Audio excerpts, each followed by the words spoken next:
So I remember at synagogue, and then I had an abortion at the synagogue. How did it happen? Who did you sleep with?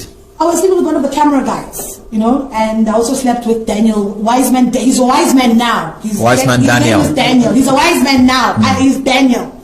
So I was pregnant. So hold on. Hold on. I laugh because I've slept with most of them. And for me, I remember those, and maybe you'll ask yourself, but where did you sleep with them? Right. If you know synagogue, there are places that nobody knows where the disciples sleep. We've got our own dormitories. And visitors' quarters, most of the time, visitors are not there.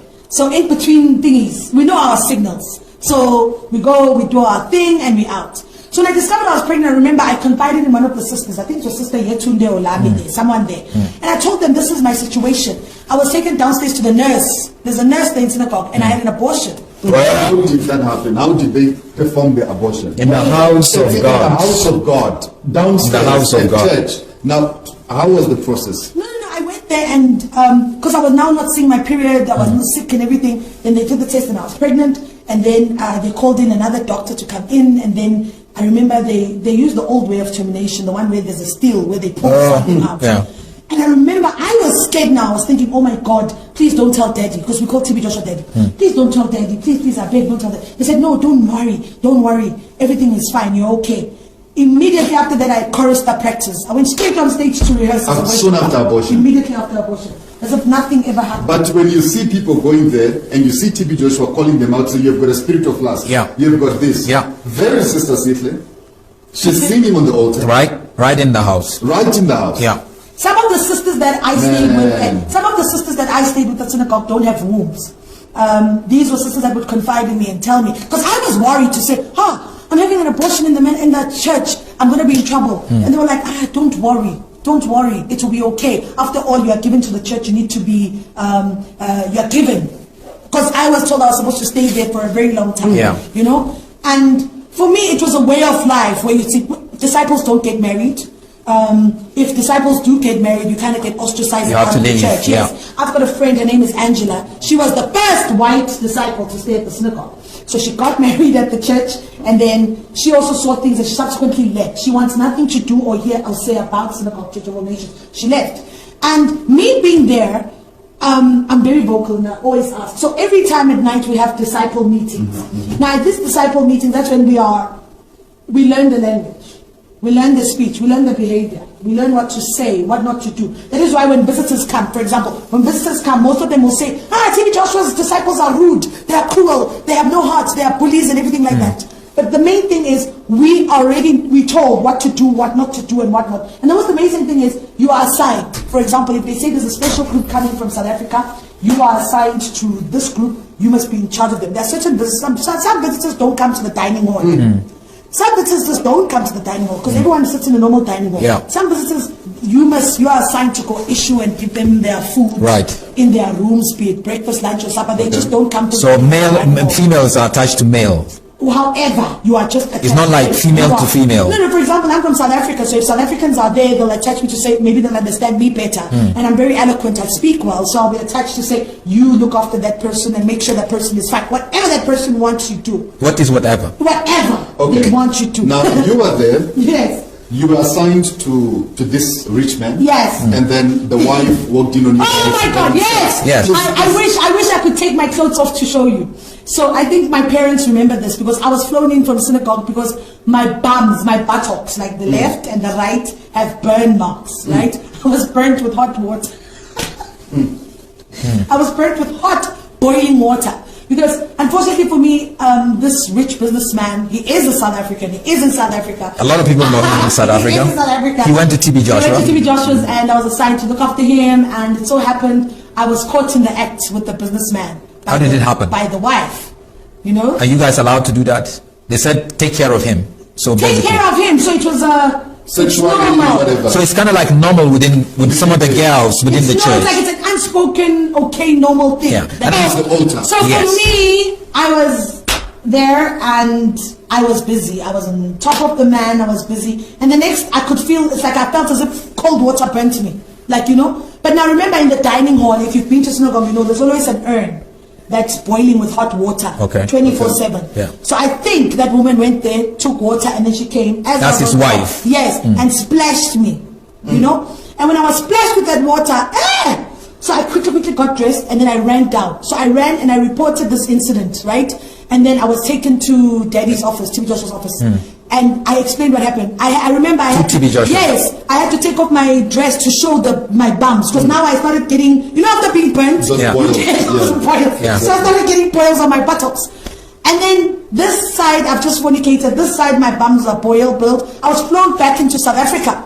So I flew back to South Africa, and I remember I was taken to one of the private clinics here because I had 3rd-degree burns. And when I was released from the private hospital, I had to go home to heal. So if my mom and my siblings can remember this, I would walk around the house naked because I couldn't. It needed to be exposed to cold air because Yeah. it would damage Heal. itself and Yeah. do whatever. And every time I was told, when you are asked what happened, you must say you were walking past the urn and the tap of the urn burst and the water burnt you. That was my story. That was the narrative they gave That you. was the narrative of my What story. did TB Joshua say to you when you met him in the office and you were showing him your buttocks? When I showed him, he said, hey, bring it down. And then I had to bring it down. And then they spoke Yoruba that I didn't understand. Yeah. And then the next thing I was told to go out. Then I was called back in again. Then I was told, Sister Sikle, you are flying out to South Africa. Go pack your bag. So the very next day I was flown out to South Africa. Because remember now, he must contain this wealthy businessman Yeah. who's funding, just And the bringing lots of scandal. money. Yeah. So to them, they were told that I was chased. Because I was caught Yeah, in the act. you forced yourself or But for something. me, I knew that I had to go get better. And after I got better from my healings of my buttocks, I went back Okay. to synagogue. Because I stayed, I think, for about a week or two. Then I flew back to synagogue and I was there at synagogue. You know, and I remember Jabu Songwani from Joyous Celebration. Yeah. He came to synagogue with his crew. And when he saw me, he's like, what are you doing here? As beautiful as you are as South African, what are you doing here? And I kind of briefed him. I said to him, Jabu, I want to go back home. I'm not happy here. He's like, so why aren't you going home? And I'm like, but I can't. You don't Because remember, understand. He wouldn't understand. And I can't really talk much. I'm like, I can't because my passport, when you get there, your passport and everything stays in the Yeah. office. I'm like, my passport and everything is there. They but take- I want, they take it away intentionally. Yes. And I'm like, but I want to go home. And I remember Jabu, he was there because he was shooting, him and Joyous, a few members of Joyous Celebration. They were shooting the song, God's time is the best time. So Jabu kept on saying to me, something is wrong with this church. You need to leave. And I'm like, I wish I could leave, but I couldn't. So now I think some of the disciples saw that I was continuously talking to Jabu and the Joyous Celebration members. Then I was reported at the office. Then I was told I'm no longer allowed to be seen with them. I was assigned to a different group. That's when I bolted out. And I remember TB Joshua was walking to his room. So his bedroom is right at the end of the church. End. So he sleeps alone there. And I followed him up and I He was... sleeps alone with his wife? No. Disciples are at one level floor and then the wife is on a different level floor. They don't sleep together in the same. He's alone, right at the top end of the church. So I was following, running up to say, because now I want to go back to South Africa. I don't like being here. Because I remember Jabu Songwani saying, you now look like a Nigerian, even your English, everything. And I'm like, I want to go home. I don't want this anymore. Hey, so now I'm when I want something, I want something. You know, so I think I kind of provoked or pissed him off, and the next thing, I don't know what happened.